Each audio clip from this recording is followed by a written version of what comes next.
Hello guys, কেমন আছো সবাই? আশা করি সকলে ভালো আছো। আমিও বেশ ভালো আছি। আজকে আবারও একটা ইউনিক রেসিপি নিয়ে চলে এসেছি, যেটা দেখেই দেখো বেশ লোভনীয় মনে হচ্ছে না? দুর্দান্ত একটা মাখা রেসিপি। দেখো দেখেই জিভে কিন্তু জল চলে আসবে। সত্যিই তাই, খেতে কিন্তু দারুণ হয়েছে। তো ভাবলাম চলো তোমাদের সঙ্গে শেয়ার করি। তো কী রেসিপি এটা তোমরা জানতে কিন্তু পুরো ভিডিওটা দেখো, তাহলে বুঝতে পারবে আজকের এই রেসিপিটা কী বা কিসের এটা মাখা ভিডিও। মিক্সার আমরা খেতে কিন্তু বেশ ভালোবাসি, আমার তো খুবই ভালো লাগে, তাই আমি তোমাদের সঙ্গে শেয়ার করি। এটা কি মাখা দেখে যদি না বুঝতে পারো তাহলে ভিডিওটা দেখো। চলো দেখাই তোমাদের আজকের কি এটা মাখা। তার জন্য দেখো নিয়েছি আমরা আমরা খেতে কিন্তু আমরা কম বেশি কম সকলেই ভালোবাসি। টক ঝাল মিষ্টি একটু নুন লঙ্কা দিয়ে খেতে কিন্তু বেশ ভালো লাগে।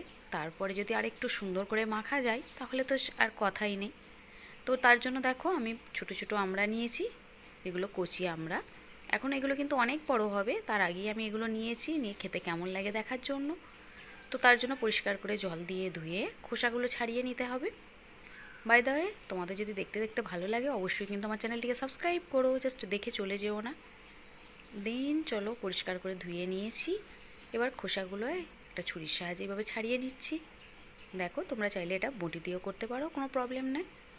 দেখতে পাচ্ছ এইভাবে সব কটা আমরা থেকে খোসা ছাড়িয়ে আমি ছোট ছোট কুচো করে কেটে নেব। আমরা কিন্তু দেখলেই জিভে জল চলে আসে, বেশ ভালো লাগে। টকের সঙ্গে ঝাল লঙ্কা মেখিয়ে, নুন আর লঙ্কা মেখে খেতে কিন্তু খুবই সুন্দর লাগে। তো আজকে সেটাই তোমাদের সঙ্গে শেয়ার করবো একটু অন্যরকমভাবে। তো চলো আমড়াগুলোর খোসা ছাড়ানো হয়ে গেছে, এবার দেখাই কিভাবে আমি আজকে রেসিপিটা তৈরি করেছি। আবার একটা ছুরির সাহায্যে দেখো আমড়াগুলোকে এইভাবে স্লাইস করে আমি কেটে নিয়েছি। তোমরা চাইলে আড়িয়েও না করে লম্বালম্বিভাবেও পিস করতে পারো, এটা অপশনাল, তোমাদের ইচ্ছে মতো। আমার এটা বেশ ভালো লাগলো তাই আমি এইভাবে গোল গোল করে রাউন্ড শেপে কেটে নিয়েছি। দেখো দারুণ কিন্তু টেস্ট হয়েছিল বন্ধুরা। আবারও বলছি তোমরাও ট্রাই করো, ভালো লাগলে অবশ্যই কিন্তু আমার চ্যানেলটিকে সাবস্ক্রাইব করো। তো দেখো সবগুলো এইভাবে আমি কেটে নিচ্ছি। তো সবগুলো দেখো স্লাইস করে কেটে নেওয়া হয়ে গেছে আমরা। এরপর চলো মূল উপকরণ কী কী লাগছে দেখায়। নিয়েছি দেখো একটা কাঁচা লঙ্কা, যেহেতু আগেই বলেছি টক ঝাল মিষ্টি একসঙ্গে খাবো তার জন্য দিয়ে দিলাম এই যে কাঁচা লঙ্কা। আমি অর্ধেকটা দিলাম, কারণ ঝাল বেশি খাওয়া ঠিক না টকের সঙ্গে। আর দিয়ে দিচ্ছি দেখো বিট নুন। বিট নুন কিন্তু একটা সুন্দর ফ্লেভার আনে, তাই আমি এখানে বিট নুনটাই বেশি মাখার ক্ষেত্রে ব্যবহার করি। তোমরা চাইলে বাড়িতে সাদা নুন থাকলে সেটাও দিতে পারো, কোনো প্রবলেম নেই। নেক্সট দিয়ে দিলাম দেখো সামান্য একটু গোলমরিচ গুঁড়ো। গোলমরিচের ফ্লেভারটাও সুন্দর, তাই গোলমরিচ গুঁড়োটাও এখানে অ্যাড করলাম। যেহেতু কাঁচা লঙ্কাটা আমি কম ব্যবহার করেছি তাই ঝালটা আরেকটু ব্যালেন্স করার জন্য গোলমরিচের গুঁড়ো দিলাম। নেক্সট দেখো দিয়ে দিচ্ছি অল্প একটু কাসুন্দি। যে কোনো মাখাতে কাসুন্দিটা কিন্তু আমার খুবই ভালো লাগে। তোমরা বলতেই পারো দিদি সব মাখাতেই তুমি কাসুন্দি ব্যবহার করো। হ্যাঁ, আমি কম বেশি বেশিরভাগ মাখাতেই কিন্তু কাসুন্দি দিয়ে থাকি, কারণ কাসুন্দির ওই যে ফ্লেভারটা খুব ভালো লাগে। নেক্সট এর মধ্যে অ্যাড করে দিলাম চিনি।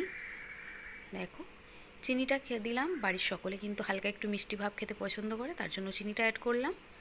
চিনিটা দেওয়ার পর লঙ্কাটাকে আবারও খুব ভালো করে মেখে নিচ্ছি। আর একটু সুন্দর গন্ধরাজ লেবুর রস দিয়ে দিলাম যাতে একটা সুন্দর ফ্লেভার আসে, তার জন্য। এটা অপশনাল, তোমরা চাইলে কিন্তু নাও দিতে পারো। দেওয়ার পর আবারও খুব ভালো করে এই যে দেখো এইভাবে মেখে নিতে হবে, দেখেছো বন্ধুরা। আর নেক্সট দিয়ে দেবো উপর থেকে সামান্য একটু চাট মশলা। যে কোনো ফ্রুটস মাখাতে যেমন আমরা চাট মশলা ব্যবহার করি, সেই রকমই আমরাতেও কিন্তু বেশ ভালো লাগে চাট মশলা, তাই একটু চাট মশলা এখানে ব্যবহার করলাম। দেওয়ার পর চলো প্লেট আউট করে দেখাই। আমার তো এখনই জিভে জল চলে আসছে বন্ধুরা। তোমরাও কিন্তু এটা ট্রাই করো, আর অবশ্যই কিন্তু আমাকে কমেন্টে জানিও কেমন লাগলো আজকের এই রেসিপিটা। তো দেখো প্লেট আউট করার পর বেশ লোভনীয় লাগছে। আর উপর থেকে ডেকোরেশনের জন্য দিয়ে দিচ্ছি একটু টমেটো কেচাপ। দেখো আর দিয়ে দেবো একটা কাঁচা লঙ্কা দিয়ে বেশ দেখতে আরও সুন্দর করে তুলবে। দেখো দেখতে বেশ লোভনীয় লাগছে না? তো বন্ধুরা তোমাদের ভালো লাগলে অবশ্যই চ্যানেলটিকে সাবস্ক্রাইব করো, ফেসবুক থেকে দেখে থাকলে পেজটিকে ফলো করে দিও। বাই, সকলে ভালো থেকো, সুস্থ থেকো। আর যদি এটা ট্রাই করো অবশ্যই কিন্তু আমাকে কমেন্ট করো কেমন লাগলো এই রেসিপিটা। আর কি মাখা ভিডিও তোমরা পেতে চাও অবশ্যই কিন্তু আমাকে জানিও, আমি চেষ্টা করব তোমাদের সেই মাখা ভিডিও দেওয়ার জন্য। বাই, সকলে ভালো থেকো, সুস্থ থেকো আর সাবধানে থেকো।